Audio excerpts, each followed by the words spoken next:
Sana Mwangi. Asante sana watangazaji. Habari za asubuhi. Chema za kwenu pia? Sisi tuko salama. Namshukuru Mungu. Majuma kama mawili hivi mlipotea. Mambo yamekuwa yanaingiliana mtendaji na nini, kwa hiyo tunakosa nafasi nzuri zaidi ya kuja kwa ajili ya kushiriki pamoja nanyi kuelimisha jamii. Sawa, karibu sana kwa kile ambacho umekuja nacho leo ili ndugu zetu ambao wanatusikiliza waweze kusikia. Asante sana. Leo nadhani tuzungumzie habari ya mirathi. Ndio. Kwa maana ya ushirikishwaji wa jamii kwenye masuala mazima ya mirathi. Naam. Okay. Na katika hoja hiyo tutaangalia pia masuala makubwa manne ya msingi. Swala la kwanza tutaangalia sifa za mtu ambaye anapaswa kuteuliwa kwa msimamizi wa mirathi.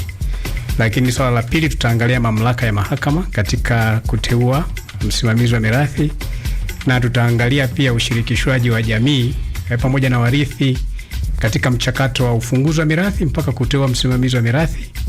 Lakini tutaangalia pia ushirikishwaji wa jamii na warithi katika mchakato wa usimamiaji wa mirathi mpaka kufungwa.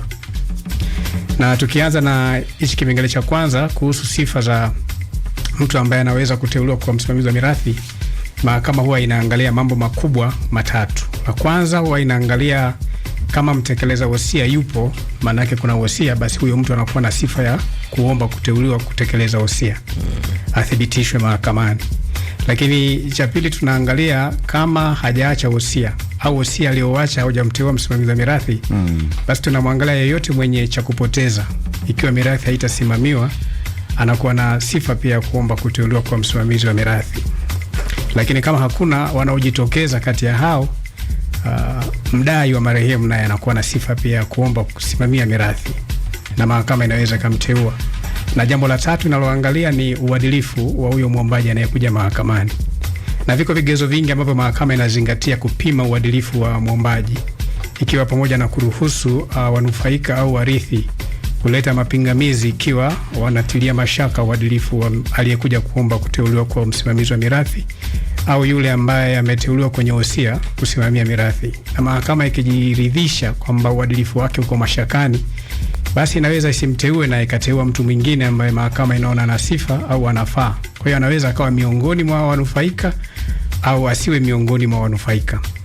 Sasa msimamizi akiwa amekuja kufungua au mwombaji akiwa amefika kufungua mirathi yake mahakamani, mahakama pia inapaswa kuangalia kama ina mamlaka ya kusikiliza hiyo mirathi na kumteua msimamizi ama la. Na katika kuangalia hizo mamlaka, mahakama inapaswa, kama ni mahakama ya mwanzo, ina mamlaka ya kusikiliza mirathi ambazo sheria inayotumika kwenye hiyo mirathi iwe ya Kiislamu au ya kimila. Na kama marehemu alikuwa anaishi maisha mchanganyiko, mahakama kuu ya Jamhuri ilizungumza katika mirathi ya Reginald Mengi. Mheshimiwa Jaji Mliambina alisema kitokea mtu alikuwa anaishi maisha mchanganyiko, anachanganya mila na yale ya kiimani, basi mahakama itaangalia sehemu kubwa ya maisha yake alikuwa ni yepi. Kama sehemu kubwa ya maisha yake alikuwa ni ya kimila, basi mahakama ya mwanzo inaweza kusikiliza na kuteua msimamizi wa mirathi. Lakini kama sehemu kubwa ya maisha yake ilikuwa ni ya Kikristo au kwa sheria ambazo sio za Kikristo, mahakama ya mwanzo haiwezi kuteua msimamizi, inapaswa aende akafungue mirathi kwenye mahakama kasimiwa, inaitwa district delegate au mahakama ya wilaya, kama mali hizo zina thamani inayofanana na mamlaka ya mahakama ya wilaya.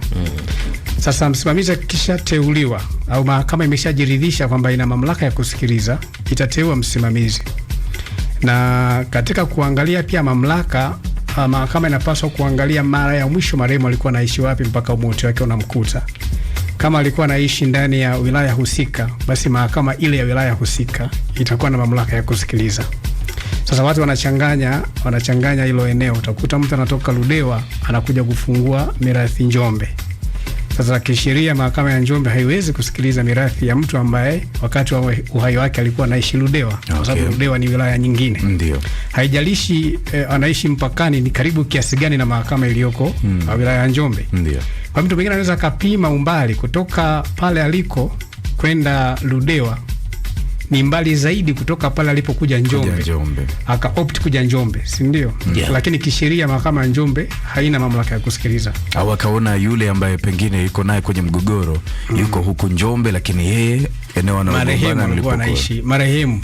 Kwa hiyo eneo la mgogoro linaweza likawa Ludewa. Ndio. Lakini marehemu mara ya mwisho kabisa wakati wa uhai wake alikuwa anaishi Njombe. Maana yake mirathi itafunguliwa Njombe. Haijalishi mali zake ziko wapi. Kwa hiyo hoja kwamba marehemu ana mali Njombe haimaanishi kwamba mirathi itafunguliwa Njombe ikiwa huyo mtu alikuwa anaishi nje ya wilaya ya Njombe. Sawa. Kwa hiyo eneo watu wanachanganya kidogo. Lakini kingine tunaangalia thamani ya mali. Kwa mahakama za mwanzo thamani ya chini kabisa ni shilingi 1000. Kwa hiyo mtu akiwa na mali inayoanzia shilingi 1000 bila sana cheka ana haki ya kufungwa mirathi. Hizi zipo hizi. Sawa. Zipo, hakuna mtu ambaye anakosa hiyo. Kwa hiyo msimamizi akishateuliwa tunaangalia sasa uendelezwaji wa msimamizi kusimamia hiyo mirathi. Na mahakama wakati huo inaweza kapokea muda wowote hoja kutoka kwa warithi kuhusiana na ule uadilifu au ukengeufu wa msimamizi aliyeteuliwa. Kwa hiyo mahakama ikijiridhisha kwamba msimamizi baada ya kuteuliwa anafanya vitendo ambavyo vinaondoa uadilifu wake, mahakama inaweza kumtengua huyo msimamizi na kuteua mtu mwingine kuendelea pale alipoishia au kuendelea pale ambapo mahakama inaona hakufanya sawa. Tunaelewana? Ndio. Lakini sasa akishateuliwa na anafanya vizuri majukumu yake, si ndio? Anapaswa yule mtu baada ya hatua ya kuteuliwa atoe taarifa kwenda kwa wadeni. Na yenyewe inaleta mkanganyiko. Wakati tunawasikiliza watu huwa tunauliza marehemu alikuwa anadaiwa, wanasema hakuwa anadaiwa, si ndio? Lakini sasa katika mchakato wa usimamizi mahakama inapaswa ijiridhishe kwa kiasi cha kutosha kwamba ni kweli marehemu alikuwa hadaiwi. Sasa njia ya mahakama kujua kwamba marehemu alikuwa hadaiwi sio maneno ya mwombaji mahakamani kwamba alikuwa hadaiwi. Kwa hiyo baada ya kuteuliwa yule msimamizi anapaswa kwenda kutoa taarifa. Na ile taarifa inakuwa kwenye maandishi. Sawa.